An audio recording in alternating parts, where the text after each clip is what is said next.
Assalamualaikum warahmatullahi ta'ala wabarakatuhu, and good morning to each and everyone. I am Arsamid Kasim, and now let us proceed sa discussion natin. But before that, before our main topic, humihingi po ako ng paumanhin kung meron man kaming masabi na kung baka hindi or taliwas sa naibigay na books, naibigay na module, kung meron man kaming hindi maintindihan at naibigay sa inyo na maling impormasyon.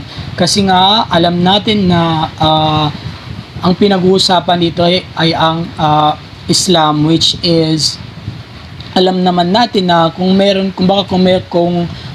kang naibigay na wrong information ay maybe merong mga punishments which is hindi naman natin yon gustong mangyari. But before that, or yun nga, alam naman natin na lahat tayo ay naniniwala sa Holy Book or ang Quran. Okay? So kung ano yung mga revelations doon sa Sunnah ng Prophet Muhammad sallallahu alaihi wasallam, and kung ano yung mga practices doon. And sa Quran na yon, nabanggit din doon yung about sa angels. So now, speaking of angels, let us talk about who are the angels? What are their characteristics? Okay? So, bago tayo mag-proceed doon, let me introduce to you kung sino-sino ba sila. Okay, so we have Jibril alayhi salam, Mikail alayhi salam, Israfi alayhi salam, and Munkar and Nakir. Okay, so now let us talk about kung ano-ano ba yung mga characteristics ng mga angels na ito. Okay, so ayan, let us proceed to our slides, and makinig kayo kasi nga after this magpapa-quiz po kami. Ang mga angels ay pinagkalooban ng 2, 3, or 4 na pair of wings. Jibril alayhi salam is also known as the angel of revelation. Jibril alayhi salam is the bringer of good news. Pareho siyang nabanggit sa Quran at sa Hadith. Sinabi ng Allah subhanahu wa ta'ala na kung sino man daw yung hindi maniniwala sa kay Jibril alayhi salam or even sa mga angels ay magiging kumbaga merong mga punishments na nakalaan doon sa tao na yon. The next one is Mikail alayhi salam. Mikail alayhi salam is the charge of the atmospheric factor. Siya yung nagbibigay ng rizki or providence as well as natural phenomena such as rain, and who is often paired with Jibril alayhi salam. In Muslim legend, Mikael and Jibril were the first angels to obey God's order to prostrate oneself before Adam. And Israfi alayhi salam is the assigned to the sound of the trumpet. The angel who will be present on the day of resurrection. It is believed that the angel Israfil or Israfi will be blow a trumpet to announce the day of judgment. And the charge of grave temptation is Munkar and Nakir. Munkar and Nakir are the angels responsible for questioning the soul of a person who has died. We, the Muslims, believes that there's 2 angels sits in our shoulders, and it is named as Al-Kiram and Al-Katibun. So the one is who records the good things of that person, and the other one is the other angel records the bad thing of that person. And in the day of judgment, kukwentahin niyan sila kung base sa kung ano yung mga deeds, yung mga nagawa mo at kung saan ka ba malalagay kung saan ka malalagay. It's either sa paradise or Jannah or sa hell or Jahannam. So that's for today on my report.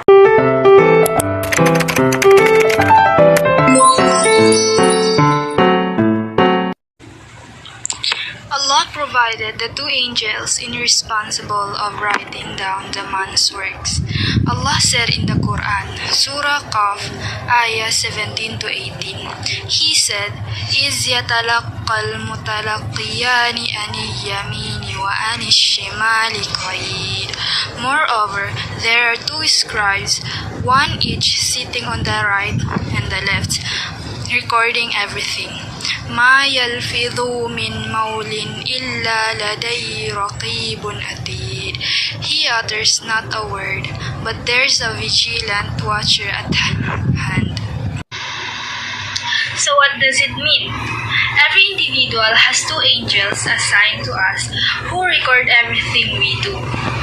Those are the Kiramang Katibin, are two angels called Raqib and Atid. The work of the Kiramang Katibin is to write down and record every action of a person each day. Allah will also be aware of what each person has done in the world at the moment.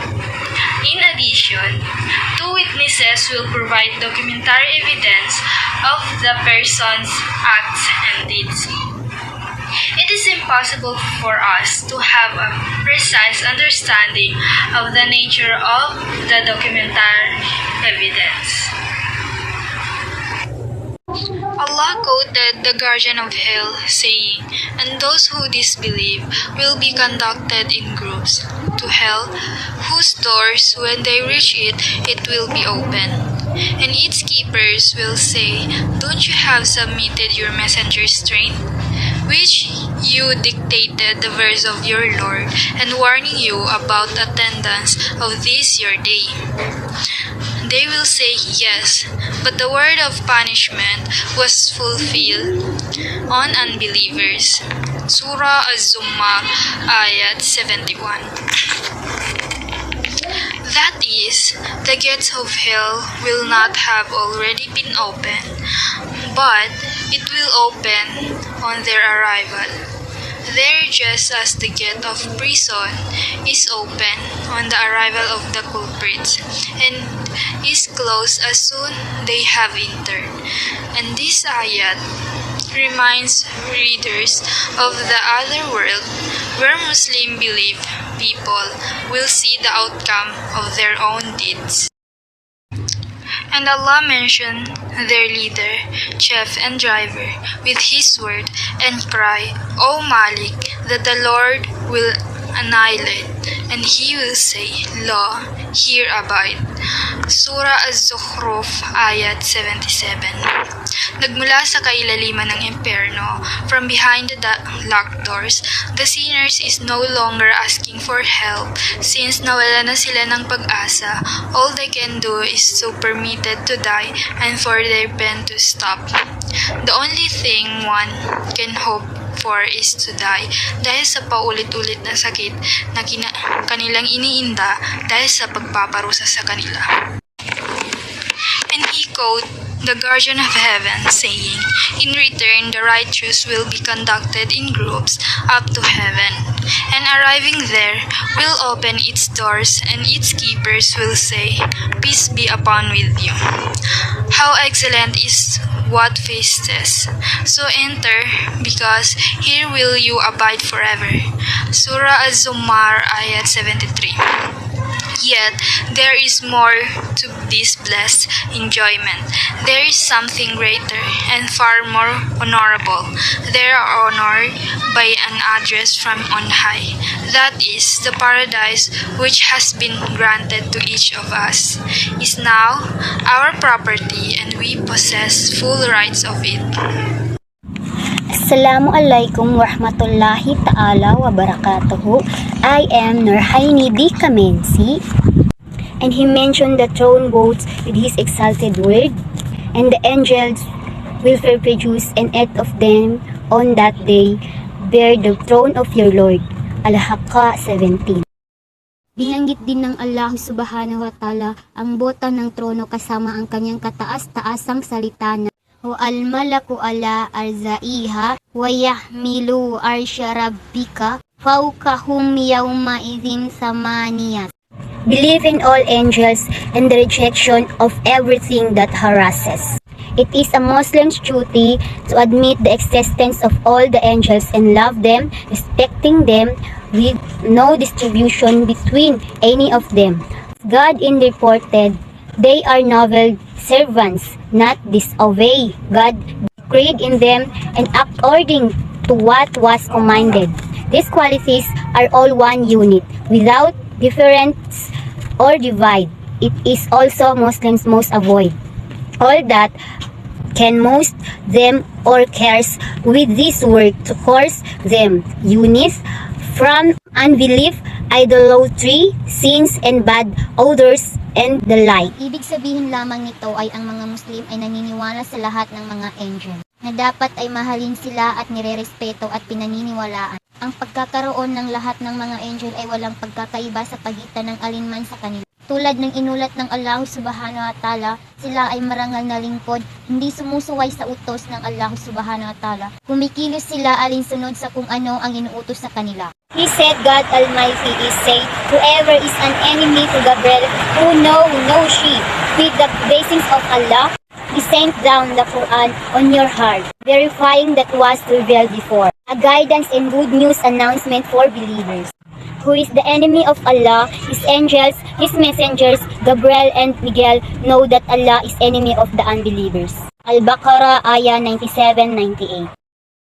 Sino man ang kaaway ng Jibril na siyang walang nagpapahayag nito ng Quran sa iyong puso, sa kapahintulutan ng Allah subhanahu wa ta'ala, isang pagpapatunay ng anumang kasulatan na una rito ay nagsisilbing patnubay at magandang balita para sa mga naniniwala. Angels have claimed that among the angels who are your confidant and other considered. Enemies and Gabriel, according to state, is their enemy and Mikal is feel confident them. Sino man ang kaaway ng Allah subhanahu wa ta'ala at ang kanyang mga angel at ang kanyang mga sugo at sila Jibril at Mikal, at sino man ang hindi naniniwala ay kaaway ng Allah subhanahu wa ta'ala. So, Assalamualaikum warahmatullahi ta'ala wabarakatuhu. I am Norhana Kanebpal, and this topic is one of the duties and responsibilities of angels. Sa Quran, ipinaliwanag ng Allah na kung sino mang kalaban ng Diyos at ng mga angel ay kaaway rin lahat ng angels. He said, the Prophet Muhammad, the angels do not enter the house that has a dog or an image or a robe. Therefore, owning a dog and image prohibited lapses result in the non-entry of mercy angels in the house. Ito, sinabi ng Propeta Muhammad, ang mga angels ay hindi pumapasok ng bahay na mayroong aso o larawan. So means na ang bahay na mayroong aso o larawan ng tao at ng hayop ay isa ito sa dahilan ng hindi pagpasok ng angels sa kanilang bahay. I also said, he who eat garlic, onions, or carrot in much approach to our mosque for the angels, molest is what which is harassing the sons Adam mutafakun ali. The intake of this food is an example, though part of that patters the angels, therefore should be abandoned. Ang pagkain rin daw ng bawang at sibuyas sa pagpunta sa mosque ay isa rin sa kinaayawan ng mga angel dahil daw sa ito ay nakakaabala sa kanila, so dapat natin iwasan. Additional, in Arabic, angels called a malaika linguistically means to assist and help. The messenger has believed in what revealed to him from his Lord, and the believers of all them have believed in Allah, His angels, and His book, and His messenger. Assalamualaikum. I'm going to discuss to you the roles of angel. So first, they act as messengers to the prophets. Second, they take care of people. Third, they record everything a person does, and this information is used on the day of judgment. Fourth, Israel is the angel of death. He takes people's souls to God when they die. And last, they welcome Muslims into paradise and also supervise the pits of hell. Angel Jibril, known in Christianity as the angel Gabriel, always brings good news. He is mentioned in both the Quran and Hadith. He revealed Allah's words to Muhammad on the night of power, so he is known as the angel of revelation. He played a vital role in communicating the final version of Islam to humanity. The angel Jibril appeared to Maryam, who in Christianity is known as Mary. Jibril told her she was pregnant with Isa. Jibril knows the beauty of paradise but also how hard it is to get there. He has seen hell and knows that no one would want to be sent there. Angel Michael, also known as Michael. The angel Michael is a friend to humanity and known as the giver of rain and food. He is believed to reward people who do good deeds.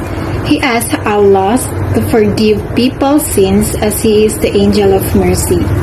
Both the angel Jibril and angel Michael will be present on the day of judgment.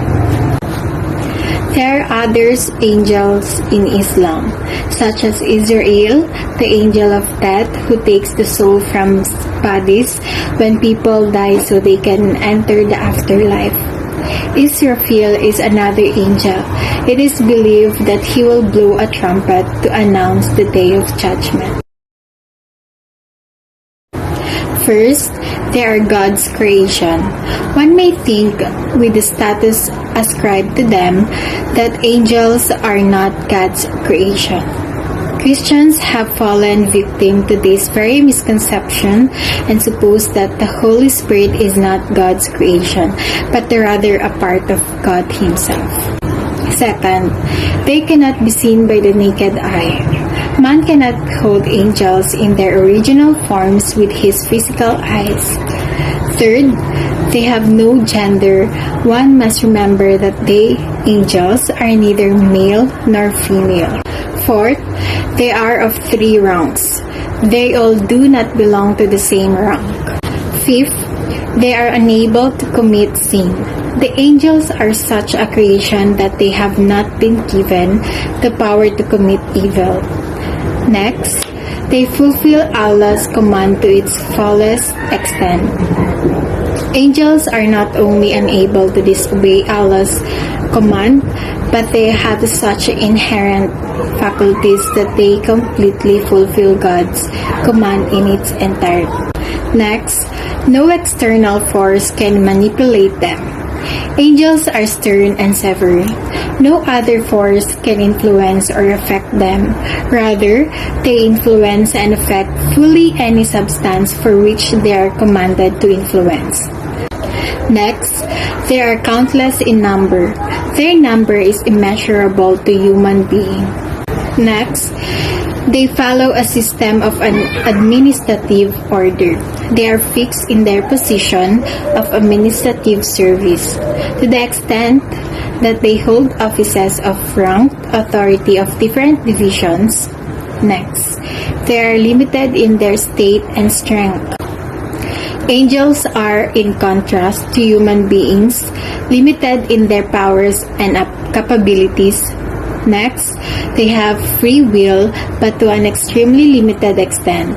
They do not have knowledge of the unseen. There are different angels allocated to different tasks. And lastly, there are manifestations of divine attributes.